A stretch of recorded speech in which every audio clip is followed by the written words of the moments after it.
मुझे खुशी है कि यहां 2200 से अधिक एग्जीबिटर्स अपने प्रोडक्ट्स और सर्विसेज का प्रदर्शन कर रहे हैं। इस बार ट्रेड शो का कंट्री पार्टनर रूस है, यानी इस ट्रेड शो में हम एक टाइम टेस्टेड पार्टनरशिप को और भी मजबूत कर रहे हैं।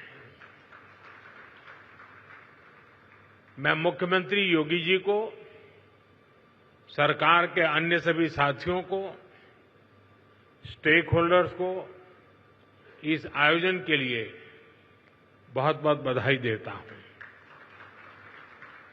साथियों, आज हम सभी के मार्गदर्शक पंडित दीनदयाल उपाध्याय जी की जयंती है।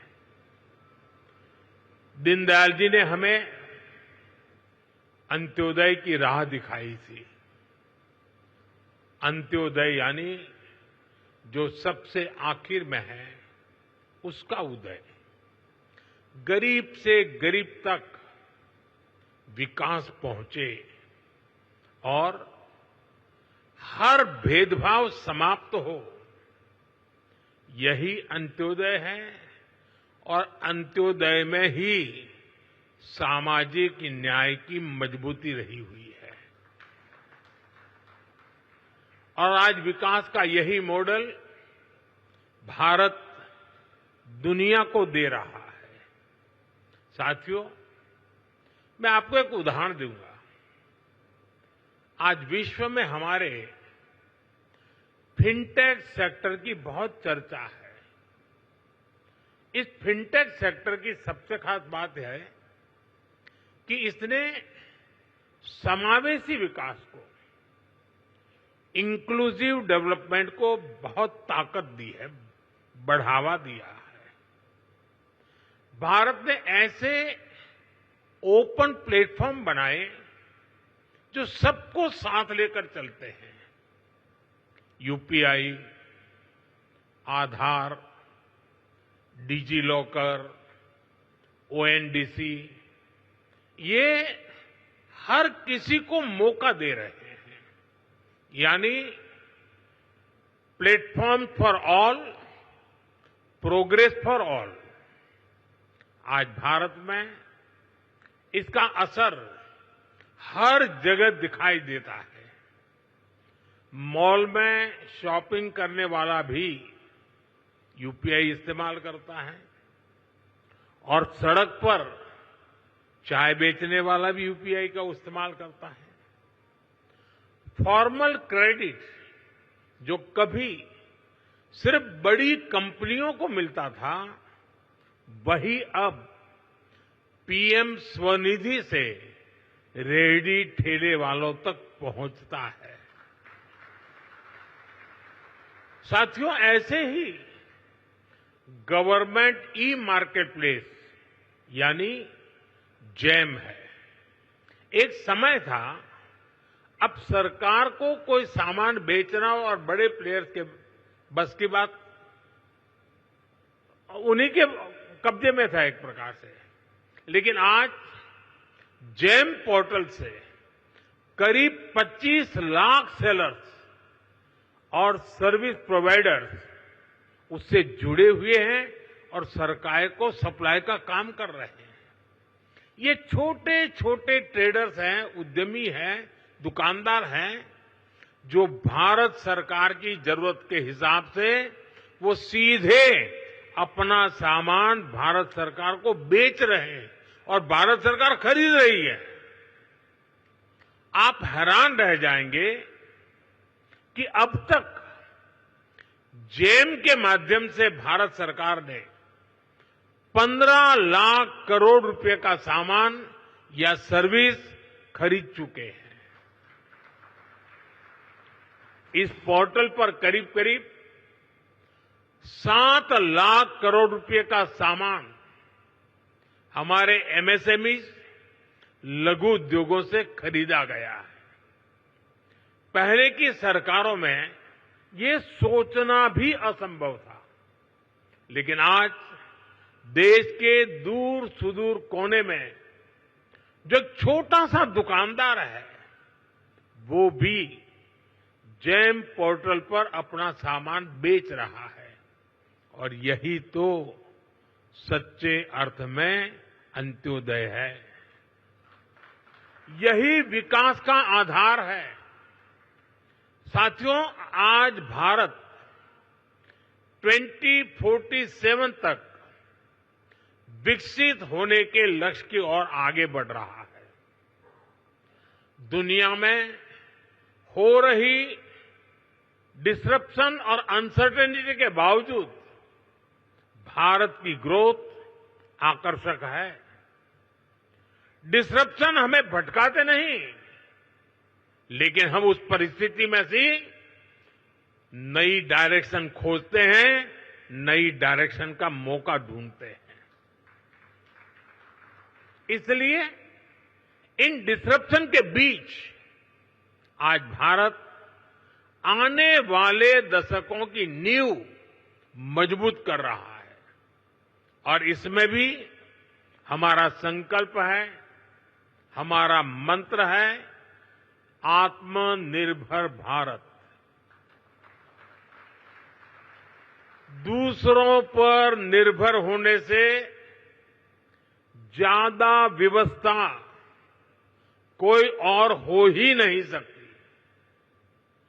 बदलती हुई दुनिया में जो देश जितना ज्यादा दूसरों पर निर्भर रहेगा, उसकी ग्रोथ उतनी ही कॉम्प्रोमाइज रहने वाली है।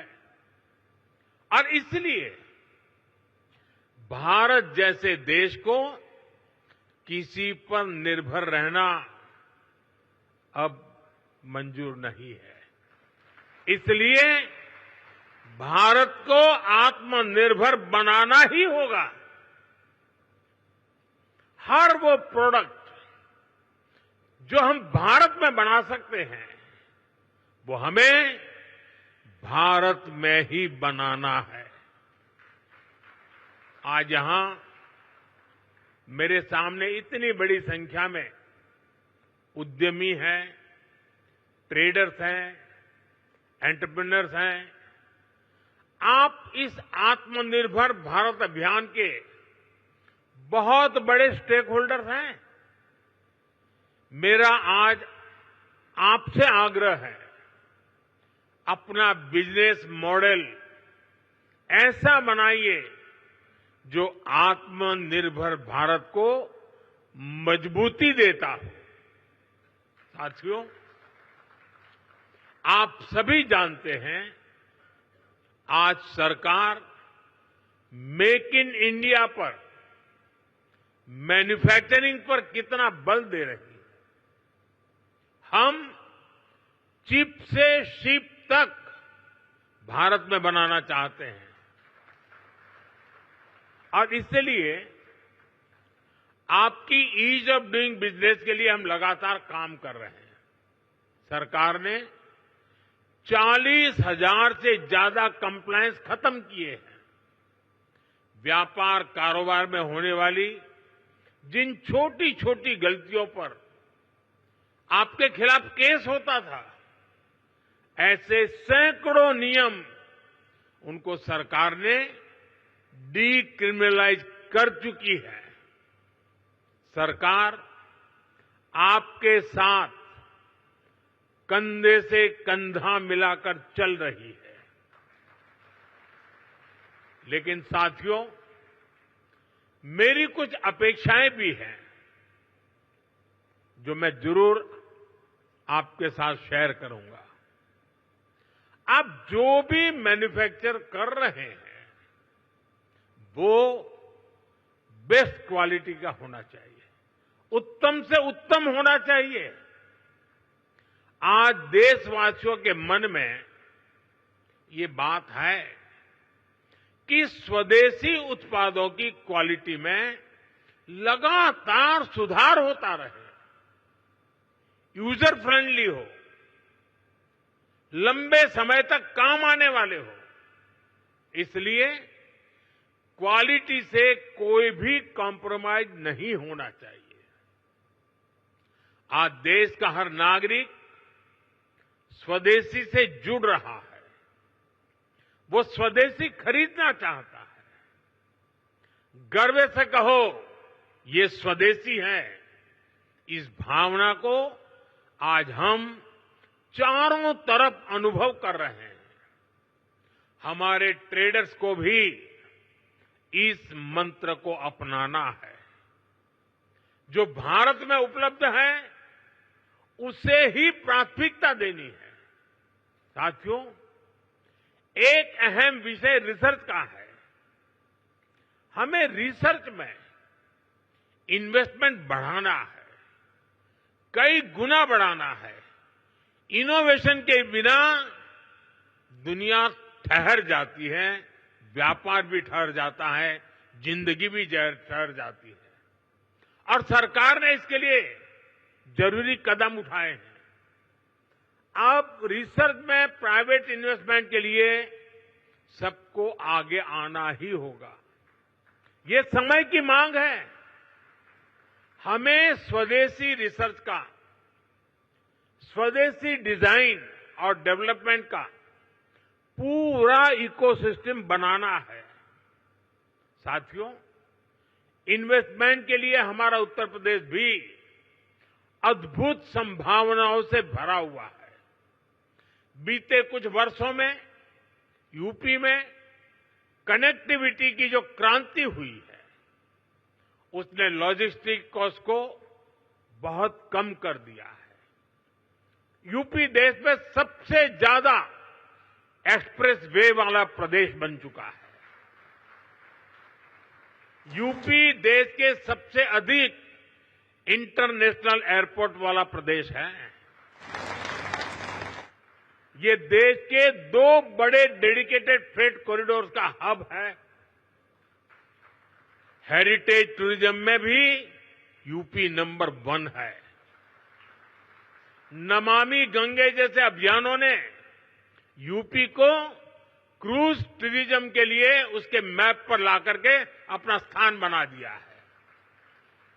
वन डिस्ट्रिक्ट वन प्रोडक्ट ने यूपी के अनेकों जिलों के प्रोडक्ट को इंटरनेशनल मार्केट में पहुंचा दिया है। और मुझे तो विदेशी मेहमानों से मिलना होता है, तो आजकल मुझे कोई क्या देना है बहुत ज्यादा सोचना नहीं पड़ता है। ये वन डिस्ट्रिक्ट वन प्रोडक्ट का कैटलॉग हमारी टीम देख लेती है, बस उसी दुनिया भर के देश के लोगों को मैं दे देता हूं। साथियों, मैन्युफैक्चरिंग में भी यूपी नए रिकॉर्ड बना रहा है।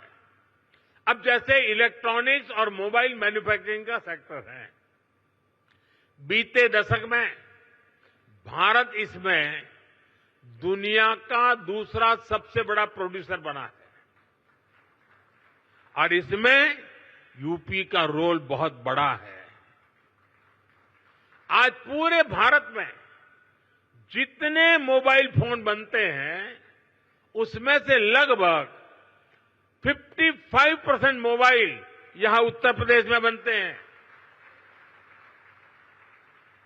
यूपी अब सेमीकंडक्टर सेक्टर में भी भारत की आत्मनिर्भरता को मजबूती देगा। यहां से कुछ किलोमीटर दूर ही एक बड़ी सेमीकंडक्टर फैसिलिटी पर काम शुरू होने वाला है। साथियों, एक और उदाहरण डिफेंस सेक्टर का है। हमारी सेनाएं स्वदेशी चाहती हैं, दूसरों पर निर्भरता को कम करना चाहती हैं। इसलिए भारत में ही हम एक वाइब्रेंट डिफेंस सेक्टर डेवलप कर रहे हैं। पुर्जे पुर्जे पर मेड इन इंडिया की छाप हो, हम ऐसा इकोसिस्टम बना रहे हैं। और यूपी इसमें भी बड़ी भूमिका निभा रहा है। बहुत जल्द रूस के सहयोग से बनी फैक्ट्री से AK-203 राइफल का उत्पादन शुरू होने जा रहा है। यूपी में एक डिफेंस कॉरिडोर का भी निर्माण हो रहा है, जिसमें ब्रह्मोस मिसाइल समेत अनेक अस्त्र शस्त्र का निर्माण शुरू भी हो चुका है। मैं आप सभी का आह्वान करूंगा, यूपी में इन्वेस्ट करिए, यूपी में मैन्युफैक्चर करिए। यहां लाखों एमएसएमई का मजबूत नेटवर्क है और ये लगातार बढ़ रहा है। आप इनके सामर्थ्य का उपयोग कीजिए और एक कंप्लीट प्रोडक्ट यहीं पर बनाइए। इसके लिए हर मदद के साथ यूपी सरकार, भारत सरकार आपके साथ है। साथियों, आज भारत रिफॉर्म, परफॉर्म, ट्रांसफॉर्म के कमिटमेंट के साथ अपनी इंडस्ट्री, अपने ट्रेडर्स, अपने नागरिकों के साथ खड़ा है। अभी 3 दिन पहले ही नेक्स्ट जनरेशन जीएसटी रिफॉर्म्स लागू किए गए हैं। जीएसटी में हुए बदलाव भारत की ग्रोथ स्टोरी को नए पंख देने वाले स्ट्रक्चरल रिफॉर्म्स हैं। इन रिफॉर्म से जीएसटी रजिस्ट्रेशन आसान होगा, टैक्स डिस्प्यूट्स कम होंगे और एमएसएमईज को रिफंड भी तेजी से मिलेंगे। इससे हर सेक्टर को लाभ होगा। आप सभी ने जीएसटी से पहले और जीएसटी के बाद और अब तीसरा स्टेज है नेक्स्ट जनरेशन जीएसटी रिफॉर्म्स, यानी तीनों परिस्थितियों को अनुभव किया है। कितना बड़ा अंतर आया है, ये मैं कुछ उदाहरणों से आपके सभी के बीच रखना चाहूंगा। 2014 से पहले, यानी आपने मुझे काम दिया उसके पहले की बात कर रहा हूं। 2014 से पहले इतने सारे टैक्स थे, यानी एक प्रकार से टैक्स का जंजाल था और उसके कारण बिजनेस की कॉस्ट और परिवार का बजट दोनों ही कभी भी संतुलित नहीं हो पाते थे। उसे कंट्रोल करना मुश्किल था। 1000 रुपये की शर्ट पर, ये 2014 के पहले की बात कर रहा हूं, आपके पास पुराना बिल पड़ा तो निकाल दीजिए। 2014 के पहले 1000 रुपये की शर्ट पर 170 रुपये टैक्स लगता था, 170 रुपीज। साल 2017 में जब हम जीएसटी लाए तो आने के बाद पहले जीएसटी में 117 से कम होकर के 50 हो गया, यानी 1000 के शर्ट पर पहले 117 था, 2017 में जब हम जीएसटी लाए तो 50 हो गया। और अब 22 सितंबर को लागू हुए रेट्स के बाद 1000 रुपये के उसी शर्ट पर सिर्फ 35 रुपये टैक्स के रूप में देने होंगे। साथियों, 2014 में toothpaste, shampoo, hair oil, shaving cream, इन सभी पर अगर कोई 100 रुपया खर्च करता था तो इन पर 31 रुपये टैक्स देना पड़ता था। 100 रुपये पर 31, यानी 100 रुपये का बिल 131 रुपये का बनता था। ये 2014 के पहले की बात कर रहा हूं मैं। 2017 में जीएसटी आया तो 100 रुपये का यही सामान 118 रुपये का हो गया, 131 से कम होकर के 118, यानी हर 100 रुपये के बिल पर 13 रुपये सीधे बच गए। अब जीएसटी की अगली पीढ़ी में, यानी इस बार जो जीएसटी का रिफॉर्म हुआ है, ये सामान 100 रुपये पर 5 रुपया 105 रुपये का हो गया है। 131 से 105 पर आ गया, यानी 2014 से पहले की तुलना में सीधे 26 रुपये की बचत, 100 रुपये पर 26 रुपये की बचत देश के सामान्य नागरिक को हुई है। इस उदाहरण से आज समझ सकते हैं कि एक सामान्य परिवार की हर महीने कितनी बचत हो रही है। अगर कोई परिवार अपने परिवार में जो भी आवश्यकता होती है साल भर का हिसाब लगा ले, और मान लीजिए 2014 में अगर एक साल में वो 1 लाख रुपए की चीजें खरीदता था, अगर 1 लाख रुपए के आसपास उसने 2014 के पहले कुछ खरीद किया होगा, तो उसे उस समय करीब 25,000 रुपया टैक्स देना पड़ता था। अगर साल भर में 1 लाख रुपया की चीजें उसने खरीदी तो 25,000 रुपया टैक्स था 2014 के पहले, मेरे आने से पहले। ये बयान बहादुर लोग आजकल बयान करते हैं ना, जरा उनको सुनाइए। लेकिन अब नेक्स्ट जनरेशन जीएसटी के बाद उसी परिवार को सालाना सिर्फ 25,000 से कम होकर के करीब 5-6 हजार रुपया तक टैक्स आ गया है। 25,000 से 5,000, क्योंकि जरूरत के ज्यादातर सामान पर अब सिर्फ 5% जीएसटी हो गया है। साथियों, हमारे यहां गांव की अर्थव्यवस्था में ट्रैक्टर की बड़ी भूमिका है। 2014 से पहले एक ट्रैक्टर खरीदने पर 70,000 रुपये 70,000 रुपये से अधिक टैक्स देना पड़ता था। ये 2014 से पहले 70,000, अब उसी ट्रैक्टर पर सिर्फ 30,000 रुपये का टैक्स लग रहा है। यानी किसान को सीधे एक ट्रैक्टर पर 40,000 रुपये से अधिक की बचत हो रही है। ऐसे ही 3 व्हीलर गरीब के लिए रोजगार का बहुत बड़ा माध्यम है। साल 2014 से पहले एक 3 व्हीलर करीब 55,000 रुपये का टैक्स लगता था। एक 3 व्हीलर पर 55,000 रुपये टैक्स लगता था।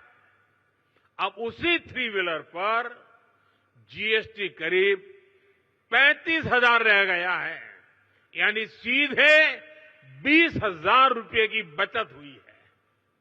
ऐसे ही जीएसटी कम होने की वजह से स्कूटर 2014 की तुलना में करीब 8,000 रुपये और मोटरसाइकिल करीब 9,000 रुपये सस्ती हुई है। यानी गरीब, नियो मिडिल क्लास सबकी बचत हुई है। लेकिन साथियों, इसके बावजूद कुछ राजनीतिक दल देश के लोगों को भ्रमित करने का प्रयास कर रहे हैं।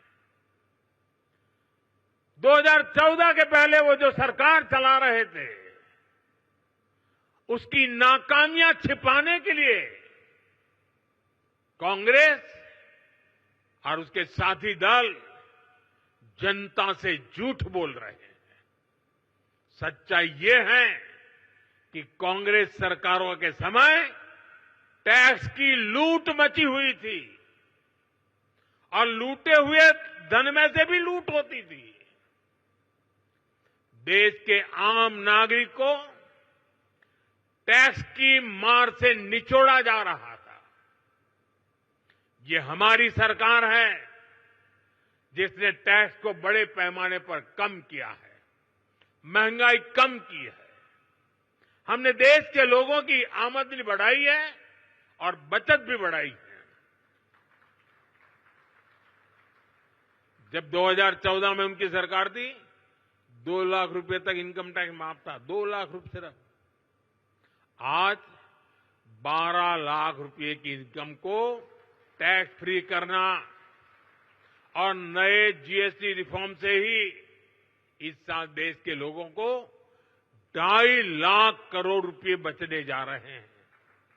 देशवासियों की जेब में 2.5 लाख करोड़ रुपया बचेगा और इसलिए तो देश आज गर्व के साथ जीएसटी उत्सव मना रहा है, जीएसटी बचत उत्सव मना रहा है। और मैं आपको बताना चाहता हूं, हम यहीं नहीं रुकने वाले।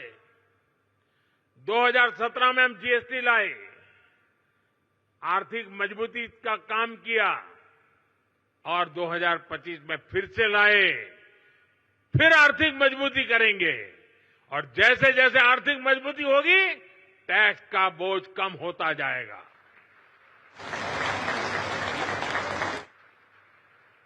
देशवासियों के आशीर्वाद से जीएसटी रिफॉर्म का सिलसिला निरंतर चलता रहेगा।